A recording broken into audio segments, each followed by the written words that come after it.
Hello listeners and welcome to today's Cult News.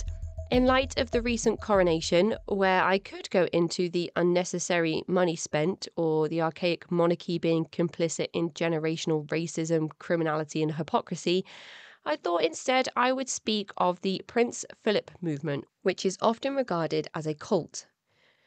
The Prince Philip movement is a religious movement that emerged in the 1950s in the highlands of the island of Tanna in Vanuatu, formerly known as the New Hebrides, a small Pacific island nation located east of Australia.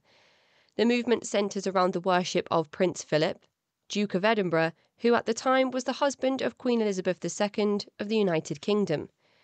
The origins of the movement are not entirely clear, but it is believed to have been inspired by a legend passed down through generations of Tannese people.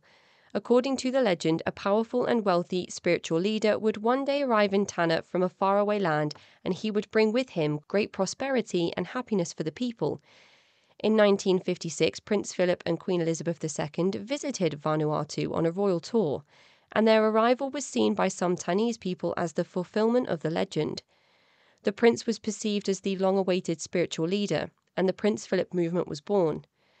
The movement began with a group of villagers on Tanna who began worshipping Prince Philip as a god, constructing makeshift shrines in his honour and performing rituals in his name. They saw him as a divine figure who would bring them prosperity and protect them from harm. Over time, the movement grew in size and spread to other villages on Tanna and other nearby islands. The followers of the movement continued to worship Prince Philip even after his departure from Vanuatu. In the 1970s, Vanuatu gained independence from Britain, and the Prince Philip movement became more politically active.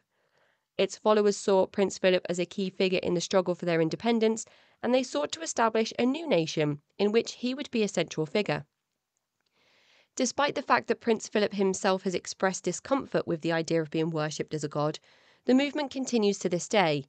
It is estimated that there are several thousand followers of the Prince Philip movement in Vanuatu and other parts of the world.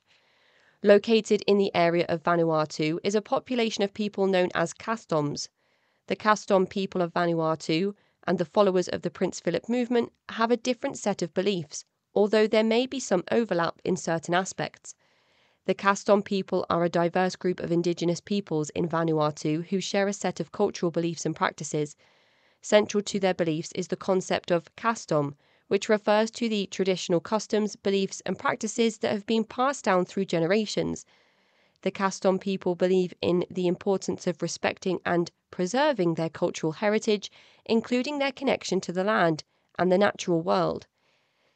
In contrast, the followers of the Prince Philip movement worship Prince Philip, Duke of Edinburgh, as a divine figure who they believe is a messianic figure who will lead them to a better future.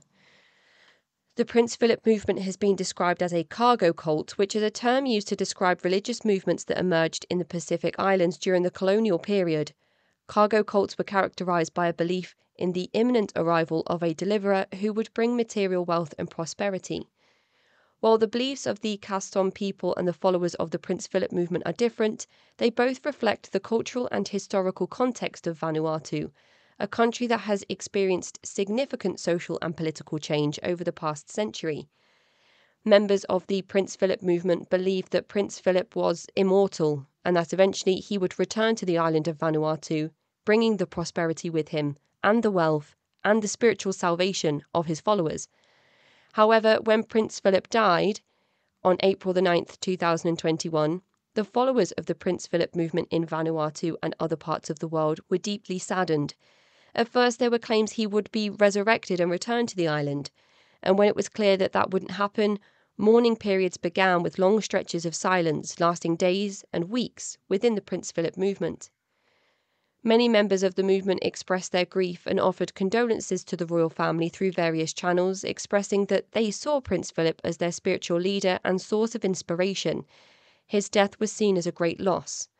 In the days following his death, some members of the movement in Vanuatu held mourning ceremonies and performed rituals to honour his memory.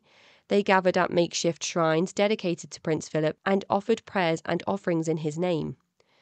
Soon it was decreed that part of the beliefs had in fact been misinterpreted, and the movement would now pledge its allegiance to the son of Prince Philip, Prince Charles, who, as of this week, had a coronation to become King of England following the passing of Queen Elizabeth. The Daily Mail reported on how the people of Tanna were gearing up to celebrate the, quote, son of their power, with recollections of when King Charles came to visit the people of the Prince Philip movement. The article states that the people are in high spirits and have weeks of celebrations planned around the king's coronation. The movement's deep reverence for Prince Philip highlights the cultural and historical ties between Vanuatu and the United Kingdom and the impact of colonialism and globalization on the island nation's cultural landscape. Perhaps this brings into question the efficacy of the monarchy in today's age, when it is an age-old institution where people are revered by those in poverty-stricken areas who await the day an appointed king will return to them and bring their community salvation in the form of food and riches, especially considering that the king is worth around £1.8 billion and had a coronation that cost the taxpayer over £100 million or $125 million. And that is money that would have usually been given to food banks and impoverished areas. But these food banks were told that the money would be needed for the coronation, and this will indirectly result in thousands of UK citizens going hungry, as reported in The Guardian. Food for thought, perhaps. That is the end of today's Cult News. Join me tomorrow for more. I'm your speaker, Casey, host of the Cult Vault podcast.